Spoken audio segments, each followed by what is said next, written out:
श्री गणेशाय नमः। पौष मास गणेश चौथ व्रत कथा। पार्वती जी ने पूछा, हे पुत्र, पौष में कौन से गणेश की पूजा किस तरह से करनी चाहिए और उस दिन क्या भोजन करना चाहिए, उसे आप संक्षेप में बतलाइए। श्री गणेश जी ने कहा, हे महादेवी, पौष मास की चतुर्दशी विघ्न विनाशी होती है। उसमें लंबोदर नामक गणेश की पूजा करके भोजन के रूप में केवल गौमूत्र ही पीना चाहिए। व्रती को पूर्वोक्त विधि से पूजन करना चाहिए, अर्थात दिन भर शांत भाव से को निराहार रहकर व्रत करें, दिन में न सोएं, ब्रह्मचार्य का पालन करें, रात्रि में पूजन के बाद भोजन ग्रहण करावें, दुग्ध निर्मित खीर में शुद्ध घी मिलाकर गणपति मंत्र से हवन करें तो वह शासक को भी अपने वशीभूत कर सकता है। इस संबंध में हम आपको एक प्राचीन कथा सुनाते हैं। एक बार रावण ने सभी देवताओं को जीतकर मदाग्न हो संध्या कर रहे बाली को पीछे से जाकर पकड़ लिया। बलशाली वाली रावण को अपनी आंख में दबाए हुए आकाश मार्ग द्वारा किष्किंधापुरी में आया और उसे बंदी रावण को अपने पुत्र अंगद के लिए खिलौने के रूप में दे दिया। रावण के गले में रस्सी बांधकर अंगद ने उसे नगर में घुमाना शुरू कर दिया। विश्व विजयी रावण की ऐसी हालत देखकर सभी नगरवासियों ने अट्टहास किया। जनता कहने लगी, अरे देखो तो सही, यह विश्व विजेता रावण आज राजकुमार द्वारा सड़कों पर घुमाया जा रहा है।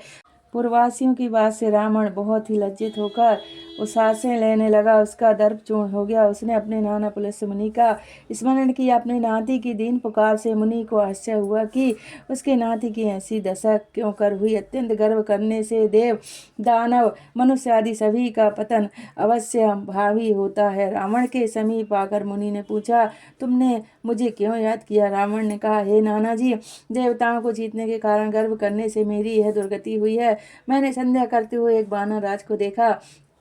पश्चिमी महासागर के तट पर मैंने उसे पीछे से पकड़ने की चेष्टा की, परंतु मैं ही उसके द्वारा पकड़ लिया गया।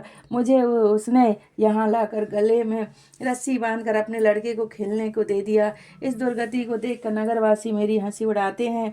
हे देव, इसी चिंता से मैं व्याकुल रहता हूँ। रस्सी में बंधे रहने के कारण मैं अशक्त हो गया हूँ। हे नाथ, अब मैं क्या करूँ? मेरे जैसा आपके वंश में कोई दूसरा कुल कलंकी नहीं है। अब आप ही मेरी रक्षा कर सकते हैं। पुलस्त्य जी ने कहा, हे रावण, डरने की कोई बात नहीं, मैं तुम्हें बंधन मुक्त करा दूंगा।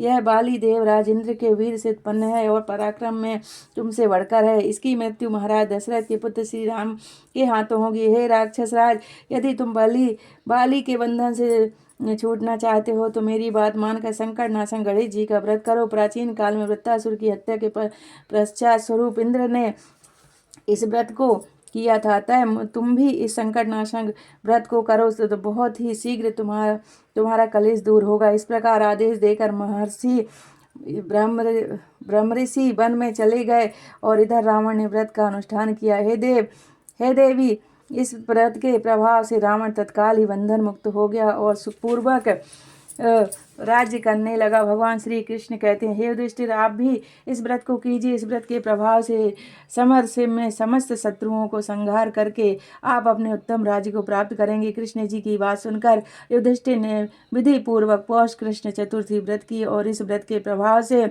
उन्होंने अपने राज्य को पुनः प्राप्त किया। जय श्रीमन नारायण, जय श्री गणेश। राधे राधे।